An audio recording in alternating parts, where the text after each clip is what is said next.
Pero ako naniniwala ako sa mga ganyan kunya explosive trap. Sigurado yung nasa loob yan, sariwa pa. Once na nandiin or na-expose, talagang puputok yan. Ito ang isa sa mga ingatan ninyo. Yan. Ito, wire ito. Kable ito. Na nakakonek pa paloob. Which is, ito, talagang ito dangerous ito. Mapanganib ito mga kasama hunters. At huwag ito basta-basta gagalawin. Dahil sigurado sa loob nito, may nakaduktong na pampasabog dito mga kasama hunters. Ayan mga kasama hunters, at nahukay na natin. Na-clear natin, at ang wire pala mga kasama hunters nakakonek dito sa bakal na ito. At akala natin mahaba, pero isang malinaw mga kasama hunters na itong kable na ito, itong mga alambre na ito, nakakonek dito sa bakal na ito, which is nabulok na. Kaya nga tingin ko dyan, dati explosive trap yan, dahil sa katagalan ng panahon nabulok na yan, bumigay na yung parang bakal na bilog. Sigurado explosive trap yan, kaso nga lang bulok na mga kasama hunters. Diyan naka-connect yung wire na yan. Yan, good morning mga kasama hunters, sa pagpapatuloy ng ating treasure operation dito sa ating untouched na tunnel. Ngayon ay kakatapos lang ng ulan at pinatila natin. At ito mga kasama hunters, ipagpapatuloy natin yung paghukay natin dito. At malapit na tayo sa entrance ng tunnel mga kasama hunters, konting tiis na lang. At mabubuksan na natin yung tunnel. At dito sa bungad, habang hinuhukay natin, medyo malaki na yung trabaho natin. Dahil halos 2 days na. At nakakuha tayo ng maraming gamit. Ang pinaka-latest natin nakuha ay yung platito. Mayroon tayong mga Japanese bottle, may mga pointing rod. At kaunting pihit na lang mga kasama hunters. Kaunting atake pa. Mabubuksan na natin yung bungad ng tunnel na ito. At exciting itong mga kasama hunters dahil ito ay untouched. Ibig sabihin hindi talaga ito nagalaw, yung mga markings ay talagang intact na intact pa. Ito, papakita ko muna yung kabuuan ng mga kasama hunters yan. Dito tayo nagumpisa dito sa area na ito. Nagumpisa tayo. At ito, nabasag na natin yan. Nabasag natin to, kabilaan yan. Video halos mga 1 metro mahigit yung lapad. Ngayon, ito, pumasok tayo dito. At pagpasok natin mga kasama hunters, ayan na. Yan na yung tunnel, oh. Kitang-kita nyo po mga kasama hunters, panalo na. Nabuksan na natin.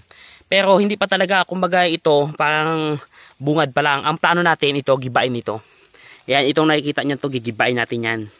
Itong mga ugat ng kahoy, tatanggalin natin ito. Hanggang sa may open natin, hanggang sa makuha natin yung flooring para yung paglabas ng lupa, madali na lang. Kasi, ano natin yan, gagamitan natin ng kartilya para maganda yung paghatak natin ng lupa mula sa loob palabas. Kung inyo makikita mga kasama hunters, sumisingaw ng mating gas. Yung medyo amoy na medyo matapang, parang gas, mating gas. Dahil nga siyempre dahil medyo kulob pa rin siya. At ito nabuksan natin konti. Ayan na mga kasama hunters. Birahin natin itong area na ito. At ang problema natin ngayon, medyo umuulan-ulan pa. Kasi ngayon ay Mayo, patapos na ng buwan. At ang ulan ay papasok ng rainy season. Ito ay ihahabol natin ngayong buwan ng June.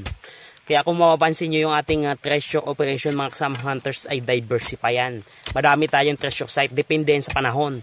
May treasure site tayo na nakadesign sa tag-ulan, may treasure site na nakadesign tayo sa pang tag-araw. Kaya ganun yan mga kasama hunters. Kaya huwag kayong malito sa ating mga treasure valley. 3 ito, pinagsasabay-sabay natin. Ito na. Nilalawakan natin ito. Kasi binira mo natin sa taas. Tapos nung medyo umilalim tayo, mayroong bakal na kinakalawang. Bilog, parang sardinas na malaki. Which is, kung hindi ako nagkakamali, baka explosive trap ito. Baka ito ay mga vintage trap na inilagay nila dito. Na bungad eh. Delikado ito. Kaya, ang gagawin natin, ingatan natin mga kasamang hunters. Mga kasamang hunters, ito na. At ang ginagamit natin, ito yung bamboo stick natin. Alam nyo naman, kapag yung mga metal na bareta, yung mga bara na bareta, hindi pwede. Kasi malay mo, explosive trap yan, nasundot. Hindi ba, sasabog yan. Delikado tayo. Kaya ang gagawin natin mga kasamang hunters ay doble ingat. Yan, di natin alam kung ano yung ano yan. Baka explosive trap talaga ito mga kasamang hunters dahil nasa bungad eh. Ayan oh. Yan, ingatan mo lang. Delikado kasi yan eh. Pero ako naman kasi, dahil sa katagalan ng panahon, maring yung mga trigger pin yan, sira na. Pero ako naniniwala ako sa mga ganyan ko niya explosive trap. Sigurado yung nasa loob yan, sariwa pa. Once na nadiin or na-expose, talagang puputok yan.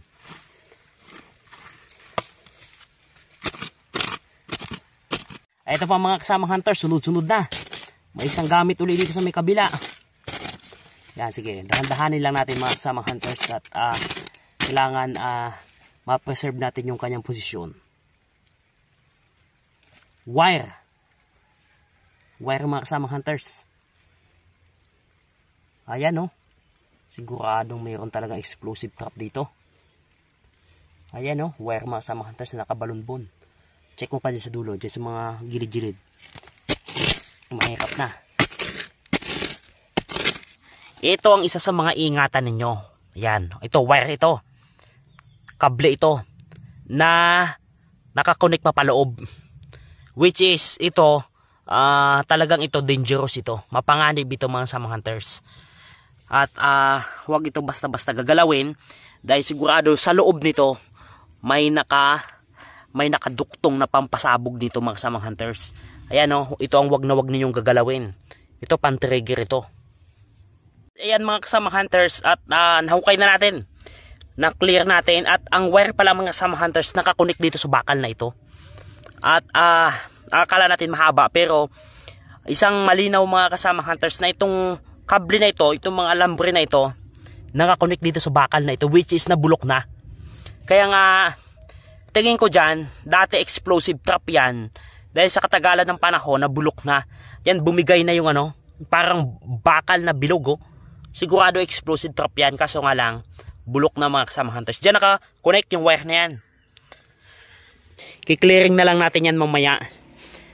At malapit na tayo mga kasamang hunters sa bungad. Ayan oh, kung nyo makikita mga kasamang hunters, napakalalim yan. Napakalalim na treasure yan mga kasamang hunters. Untouched na tunnel yan. Kaya susubaybayan nyo. Kunti na lang mga kasamang hunters. Siguro mga nasa 1 feet na lang to 2 feet ito. Ito to lang gigibayin natin eh. Ito na lang. At mabubuksan na natin to. At di ko alam kung ilang mga gamit. Kaya dito pa lang sa bungad, ilang explosive trap na ang nakuha natin. Isa dito, at isa dito. Ayan. Bali 3. Tapos may mga wire na nakapaikot kanina. Kaso bulok na. Kaya ayan mga kasamang hunters at dubling ingat tayo ngayon dahil papasok na tayo sa loob ng tunnel.